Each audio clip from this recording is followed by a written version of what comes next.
I suspected my second wife of something I couldn't understand.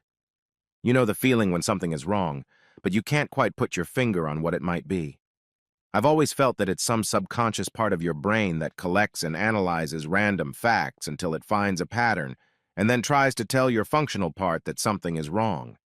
Researchers have discussed these things endlessly, citing premonitions and female intuition as examples. I had 4 children with my first wife, all good people with successful careers and stable families. At times, they have been very helpful to me. When their mother died, we clung to each other like survivors of a plane crash, growing even closer. By the time I married Ellen, they were all married or in college. She was almost 11 years younger, but we seemed to fit together. She had the same values, the same goals, and she was hot in bed. She wasn't beautiful, but she was very attractive. 5 feet 5 inches, 36 x 26 x 38. She was very well built. Smoky eyes, so brown they seemed almost black, and a mane of brown hair falling down to her shoulders. She exercised with redoubled vigor and loved compliments. My children accepted her, made an effort to get along, but never really bonded. But they were all adults, and if they didn't love her, they didn't hate her. And as long as I was happy, they were happy. We'd been married about 6 years when I got that itch, that prickly feeling that something wasn't right. I was 55 at the time. She was 46. I caught her in a few little lies. Nothing serious until you put them all together. Eventually, I couldn't shake off the anxiety and went to see the older woman. Melody was an attractive woman of about 35, with a husband who was an accountant and 2 girls who liked to see their grandfather. She looked like an accountant, too. But looks are deceiving, and that fact kept her busy and added to their bank account. Mel owned one of the most successful private detective firms in the Southeast. She had 2 degrees, one in computers and one in psychology. She was a walking lie detector, analyzing body language and voice intonation almost unconsciously. It was very difficult to surprise her. She had 5 offices, and she had as many techno-geeks as detectives. One of her tricks was to hire older ex-cops, both men and women, and young geeky kids. Who would notice a geek with a laptop or a grandmother out for her morning walk? Not much, judging by her bank account. I gave her money to start her business, part of the insurance money I got after her mother died. She tried several times to pay me back, but gave up when I threatened that I would never attend another family function with her again if she didn't give it up. She didn't seem shocked when I voiced my concerns. No platitudes of, "It's probably nothing," or "Maybe it's just your imagination." Just a simple, straightforward, "I'll look into it." She did this for 2 weeks before she asked me to stop by her office on my way home. I had an office downtown, right next to her office. I was a terrible consultant, the guy you hire to tell you how to save your company. The sad part of my business is a big part of telling them what they already knew. They just needed someone they paid an obscene amount of money to appease. Sometimes part of my responsibility was to be the man with the axe. I didn't like it, but most of the people I let go needed to be fired, and I knew it. Others were completely surprised. She tossed the folder on the desk when I walked in. Our neighbor, a 34-year-old married father of 2. He was unemployed and spent his time while his wife worked and his children were in school, relieving tensions with my wife by holding all sorts of positions in all sorts of places. Pictures of him and her on my couch, the washing machine, our dining room table, his chair, his backyard. Even one of him kneeling in front of the baby swing while my darling wife sits on the swing, rocking back and forth on his cock. Damn, what did he have against beds? Mel watched me carefully, knowing me well. "Don't do anything stupid, Dad. Just dump her and live your life. She can't take anything away from you. The prenup took care of that. I know you. I inherited my cunning mind from you. If you think of anything, don't do it. It was too late, but I thanked her for her advice." She looked me in the eye and picked up the phone. "I'm calling Junior. He needs to know anyway. After all, he's your lawyer. Maybe he can talk you out of what you're up to." That brings me to my oldest son's den. Mel sent me some pictures. I've already started the paperwork. You need to stay calm and let me handle this. Please, Dad. "Okay," I said calmly. "When can you do it?" "It's Tuesday. I'll apply tomorrow, do a couple of favors, and on Friday she'll be served when and where you want her." "You're going home?" "Yeah. I think I'll be on my best behavior for 2 days. She hasn't been paying much attention to me lately. She'll never notice anything." He stood up as I was about to leave and put his hand on my shoulder. "Don't do that, Dad." "Do what?" "Whatever it is you're up to. I can see it in your eyes." I assured him I wasn't going to do anything stupid. I found out later that I wasn't in the car before he called his friend, one of the most successful defense attorneys in the state. "Dave, keep your schedule flexible. I may have to use you soon." I was right. She didn't notice anything. I had a few days off between assignments, so I decided to stop by to see my youngest son. He was sitting in the back, but when he heard the bell ring, he came out grinning. "Hey, Dad, what's up? Before you answer me, I already know. Junior and Mel called me last night. I figured you'd stop by. What can I do for you?" He was my wild child, covered in tattoos and piercings. In his whole life, he'd never been in trouble. He inherited his mother's wicked sense of humor and my sense of right and wrong. He could have studied whatever he wanted in college, but he took his lifelong fascination with guns and turned it into a very profitable business. I did for him what I did for my other children and gave him startup money. He was a master gunsmith with an almost cult-like following. He specialized in SWAT team weapons, customizing and tricking out their guns. He guaranteed their sniper rifles a range of 350 yards.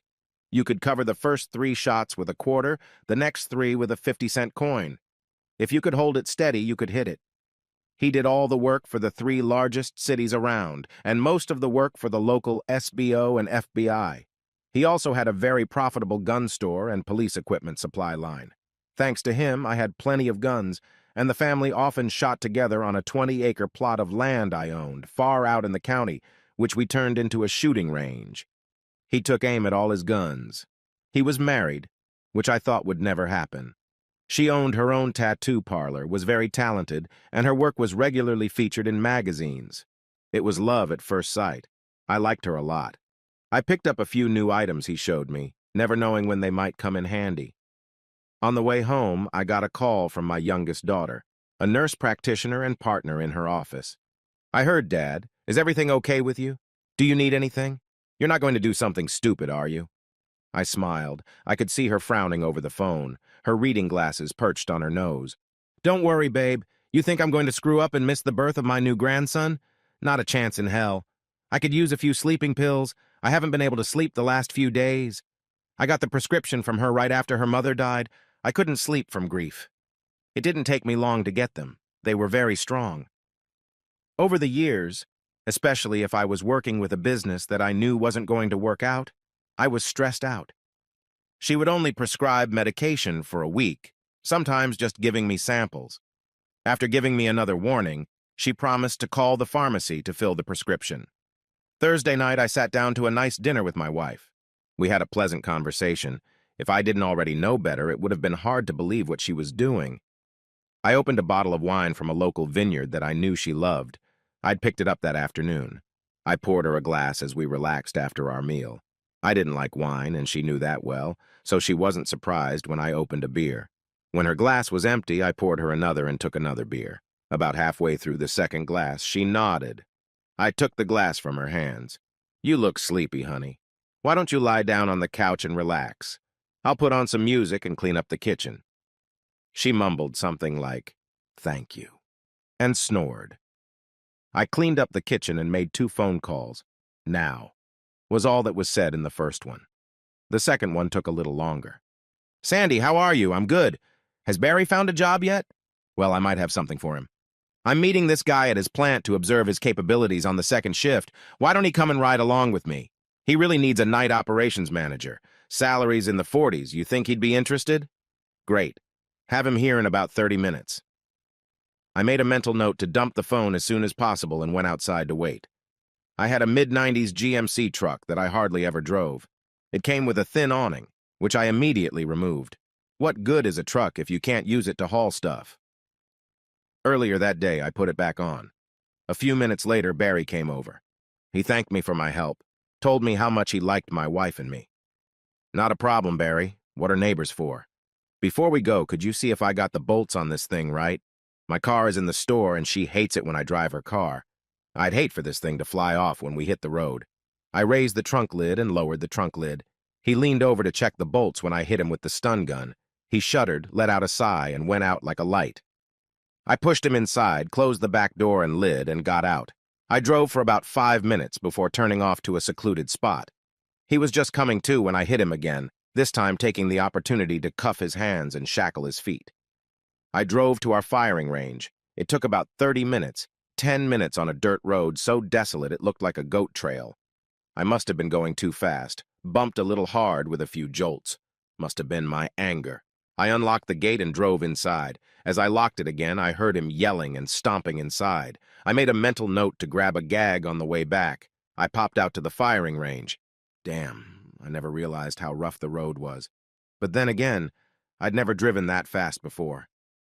He started screaming as soon as I opened the back door. I grabbed him by the leg straps and pulled him outside. He made a thud as he hit the ground. He opened his mouth to complain, and I shoved the muzzle of my judge into it. In case you don't know, a judge is a revolver capable of firing 45 or 410 rounds from a shotgun. He went silent. Listen to me, asshole. I'm going to let you go. You're going to walk over to that bench and sit your ass on it. Don't move. Don't talk until you're told to. Do you understand? He nodded his head as far as he could with the barrel in his mouth. I might have broken a tooth when I pulled it out, but I wasn't sure. If I had, he wouldn't have complained. He couldn't keep his balance, and I lost patience, so I made him crawl up, with a little encouragement in the form of kicking him in the butt every now and then. I also verbally encouraged him. This is a judge's revolver, just so you know. I have it loaded with 4 10-round shotgun shells. It's about the same size, maybe a little bigger than a BB. It won't kill you unless I hit you properly, but it will hurt like hell. If I empty it into you, you'll bleed out, even if I don't hit anything serious. Are you with me here, Barry? He nodded, tears streaming down his face. I sat him down on the bench and tied him down with 36-inch zipper ties, immobilizing him. He tried to scream, but I put a gag in his mouth and tightened it. I got it from my sister-in-law. She sold sex toys as a byproduct for her tattoo business. It led to many interesting dinner conversations, and my daughters and daughters-in-law and a few select friends would get together every 3 or 4 months to see the latest merchandise. It always led to some very happy husbands. I pulled up a camp chair and sat down in front of it. In the light of the full moon, I could see the traces of his tears. Do you know why we're here, Barry? He shook his head negatively. Come on, Barry, you're smarter than that. What would motivate a nice guy like me to do this to someone? Think, Barry, think. Sometimes it causes severe emotional trauma. What kind of trauma can make people snap? Death of a child, loss of a job, abandonment? Oh, I get it. What about infidelity? Many men have been driven to extremes by their wife betraying them. Many seek revenge, pain and sorrow for all involved. And the collateral damage, the divorce, the loss of children, it all gets uglier and uglier. Isn't that right, Barry? Any comment? Really? None. I stopped and laughed. Oops, silly me. Let me help you. I ripped the gag off, taking off a bit of his scalp. There, now we can talk like civilized people. Your turn, Barry. I've monopolized the conversation enough, haven't I? Talk, asshole. I practically yelled at him one last time. He was sobbing. I'm so sorry, but she came up to me and I... The slap sounded in the night. Did it matter who came to the other? Her coming into the world, did it make her less married? Did it make you? Either of you could have done the right thing and walked away. But you didn't, did you? Do you think what I'm putting you through is worth some married old pussy? He cried, almost incoherently. I shined the flashlight into his eyes. This is what got you, Barry. It's a fully functioning flashlight with a built-in paralyzer. You just push it hard at someone and the prongs come out and pop. Stings like a bitch, at least that's what I heard. It was given to me by my youngest son. I stood up and walked around him, checking his slings. I stopped in front of him and took my bag off the seat of the truck. I've got some toys for us, Barry. This is going to be fun, isn't it? Look at this. I pulled out a pair of heavy scissors and flicked them in his direction a few times. He freaked out when I started pulling down his pants. He moved until I reminded him that if he didn't stand still, accidents could happen. I tossed my pants aside and looked at him. Damn it, Barry. I expected more. It's hard to believe this little thing is causing you so much grief. Did I mention my oldest daughter owns a private detective company? Very good, you heard me. I picked up the stack of papers. I shook my head. Barry, Mrs. Oliver. She must be about 60 years old or more. And Mrs. Grant? She's not more than 25. and she weighs at least 250. You don't take away that much, do you? And Mrs. Jeffries? I thought you hated black people. It's nice to see you've overcome your prejudices. Her husband must be what, 6'5"? I bet he weighs about 300 pounds. Surprisingly, I thought prison guards would be a little more fit. You sure have been a busy boy in the neighborhood, haven't you? Have you got anything left for your lovely wife? Remember her? The one who gave you 2 kids? The one who works all the overtime to keep your sorry ass on your feet? I bet it would hurt her to see those pictures, wouldn't it? He struggled and groaned. I paternally stroked his head. Don't worry, Barry. I'll be sure to give her a shoulder to cry on. I'll help her and the kids any way I can. Heck, when you lose the house, I might let her and the kids move in with me. You do know that Mrs. Oliver's son is the vice president in charge of mortgages at your bank, don't you? You never got along in school, if I remember correctly. I'll comfort her as best I can. Maybe she'll be actually grateful. There may be snow on my roof, but thank goodness there's still a fire burning in my stove. I love kids, so it would be a win-win for us. Heck, I might even adopt them. You wouldn't mind, would you? He went soft. I patted his cheeks a couple times and then slapped him. He recoiled. Good. I was afraid you'd take a nap. Don't relax, we've got a lot to do. I'm going to give you some options, Barry. I want you to think about them carefully. When I'm done, I'll give you a minute to decide. But Barry, I want a decision before we leave, okay? All right. I reached into my bag and pulled out something with handles like pliers, but with 3 prongs on the front. Can you guess what it is? It's a bull bander. It's a castration device. You take one of these. I picked up a 1/2-inch wide rubber band that was only about 1 inch around and put it on like this. I put the tape over the 3 prongs and squeezed the handle. The prongs immediately pulled the tape about 4 inches apart. What you do is you take the steer by the scrotum and put it on him like this. When you release the handle, the tape comes off and compresses the scrotum. It is supposed to be very painful for the first hour or so, and then the scrotum goes numb. After 3 days, the testicles no longer work. After 1.5 to 2 weeks, the scrotum falls off. Quick, almost painless, non-invasive, it's perfect. Did I mention that my youngest daughter's husband owns a butchery with her father? There was genuine horror in his eyes. I picked up the vial of pills. I got this one from my youngest daughter, too. It's actually for animals, especially sexy male dogs at the pound. One of these makes the dog impotent for a week. 2 at the same time lasts about a month. 3 or more at the same time, and the effects are irreversible. I've worked out that for your weight, I should give you 6. The sobs were now hard and fast. I lifted his head and showed him some drawings and something that looked like a gun. One of my sisters-in-law gave me this. It's a tattoo gun. See these drawings? All I have to do is hold them up to you and follow the lines. Do you prefer blue or black ink? I had the truck's headlights on. He could see the drawings clearly. I picked one up. It was a detailed life-size drawing of a penis. It's my favorite. It runs down your cheek and the head touches the edge of your lips. I have another one that says, I love to have a buddy go over your forehead. Do you think that will make you popular with the ladies? I leaned back in my chair and sighed. Well, that's it, Barry. Pick one. If you don't, I'll probably do the whole thing with you. Oops, I forgot one. I picked up more papers. My oldest son is a lawyer. These are attachment alienation suits, legal in this state. One for me, one for Mr. Jeffries, and one for Mr. Grant. Mrs. Oliver is a widow, but she's named as a witness. You can pick one if you want. I'll go have a beer while you're thinking. I'd offer you one, but I want you to have a clear head. I'll be back soon, and you'd better give me an answer. I walked off into the darkness, found a log, and listened to the night. An owl hooted quite close by. Coyotes could be heard howling on the ridge. Tree frogs sang in chorus on the wet ground, addressing the night. It was peaceful. When I returned, he was lying on his back, apparently screaming. I shook him roughly. What's it going to be, Barry? I've got a couple of favorites myself. I hope you'll refuse to pick one so I can have some fun. He begged, begged, begged. I yawned. Time's up, Barry. I'll enjoy it. You probably won't as much. I picked up the ball bander. I guess it won't hurt for long. Let me know, okay? You want to see it? Well, maybe it's for the best. I pulled a leather mask out of my bag and strapped it over his head, leaving only his nose exposed. I replaced the castrating tape with a regular strong rubber band. I heard him scream. It would be uncomfortable, but it wouldn't do any lasting damage if it was removed within 24 hours. I pulled out a vial of pills. They were estrogen pills left over from the hormone replacement therapy my soon-to-be ex-wife just had to have to make her skin look younger. The worst it would do was make his nipples sore for a day or two and probably raise his mood swings. I pulled out a bottle of water and put 5 pills in my hand. I unzipped the zipper on his mask and clamped his nose shut. He opened his mouth to scream, but I shoved the pills down and shoved the water bottle down his throat. He choked and spit, but eventually swallowed.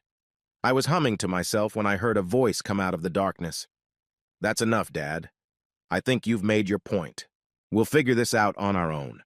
All 4 of my children came into the world with 1 son-in-law and 1 daughter-in-law. "How do you know that?" I asked in surprise. Mel laughed. "You're so predictable. From the beginning, I had 2 people watching you. I wanted to stop you early, but I got a majority vote. They wanted you to have some fun. You're a scary person, you know that? Go home, you have other problems to deal with. We have one." I bowed to their wisdom and left. Aftermath. I called Sandy right after I hit Barry, telling her I couldn't wait any longer and had to leave. I actually had an appointment but was late and called to cancel. She didn't know where he might be. He came home 4 hours later. The police brought him in. He claimed he had been forcibly put into a car, robbed, beaten, and left on the side of the road. As events unfolded, the police firmly believed it was a disgruntled husband or group of husbands. I had a half-baked alibi that the police easily believed. My wife was unconscious and could not tell me exactly when I got home. I will never forget her scream the next morning when she went to take a shower. Her pubic hair had been shaved off, and in place was an elaborate tattoo proudly reading "Barry's Slut" on her hairless mound. It wasn't a real tattoo, but one drawn in ink that tattoo artists experimented with. It was guaranteed to last 3 months. It was used for people who weren't sure they wanted a real one. If they chickened out, the ink would come off, and there would be no harm done. My sister-in-law was beyond suspicion. Many witnesses saw her and the rest of the family having lunch at a local diner. Hypothetically, it could have been a fellow artist who was moving out of town and could use a little extra money. Just a wild guess. I was on my way out the door on a short vacation when she screamed out, leaving pictures and a no-fault divorce decree on the dining room table, with a note saying I would help her get settled in an apartment and pay her expenses for 3 months while she looked for a job, or if she didn't sign, and I would leave her out in the cold after a very public divorce. She signed. She lived across town for a while, then met and married a man 4 years younger than her, but I guess a relationship with an older man wasn't too good for her. They moved to Alaska right after the ceremony. I laughed when I heard she passionately hated the cold weather. I never asked why she decided to cheat. In fact, I never spoke to her again. The lawyers sorted it all out. The pictures showed up in various mailboxes in the neighborhood. Sandy kicked Barry out, and he went to an unknown destination, right in front of Mr. Jeffries and Mr. Grant. After the dust settled, I asked Mel to track him down to file divorce papers and set up child support. I'd heard he was having a hard time paying the proper amount of support and living a decent life, but as long as he was paying, no one cared. I unofficially adopted Sandy as another child, really giving her a shoulder to cry on. I talked to Mr. Oliver and got the terms of her mortgage renegotiated. He was very sympathetic. So sympathetic that 11 months later I kept the boys with me while they were on their honeymoon. His wedding gift to her was a paid-off bill for her house. 2 years later, the boys had a younger sister. Mr. Jeffries divorced his wife, as did Mr. Grant. Mrs. Jeffries moved across town and spent the next 3 years trying to reconcile. Finally, he spoke to her, and she returned to the neighborhood. They had not yet remarried. Mrs. Grant had nowhere to go since she was out of state. I saw her walking down the road with a single suitcase and crying. I felt responsible, so I drove her home and put her in the spare bedroom. She took over my household, keeping it clean. Turns out she had a good head for business, so now she also manages the home office. I bought us a gym membership, and while I was lifting, she lost over 100 pounds in weight. She became very attractive. Men crowded around her until she made it clear that she didn't need another partner. The one she had was fine. After she lost the first 50 pounds, she surprised me by waking me up in the middle of the night, bouncing on my bed. I think this will pass, she said. What the hell are you talking about? It took me a second to realize she was naked. Weight test. I'd wanted to do this forever, but I was afraid the bed wouldn't hold both of us. Now move over. I always sleep on my right side. She still does. My kids thought it was a riot when she announced at Thanksgiving dinner that we were going to start a family. I tried to talk her out of it, but she said I was about 6 weeks too late. I did the right thing and married her. All 4 of my children had long conversations with her about my views on fidelity. I think it may have scared her. Turns out her husband was cheating on her, and she was doing it purely out of revenge. Unfortunately, thanks to me, he had proof, and she didn't. Our daughter was born about 3 days before my 5th grandchild. My 58th birthday was 10 days away. I realized I would be 80 when she graduated from college. The kids had recently thrown a Halloween party and insisted we come. It was a horror-themed affair. I had a fake axe and a hockey mask, my beautiful wife dressed as Elvira, and she had the body for it. The only thing scary was how sexy she was. My sister-in-law, the tattoo artist, was wearing a T-suit and carrying a briefcase. The other kids wanted to know who she was. I am my father-in-law. He's the scariest man I've ever met, she said. She won first prize for her costume.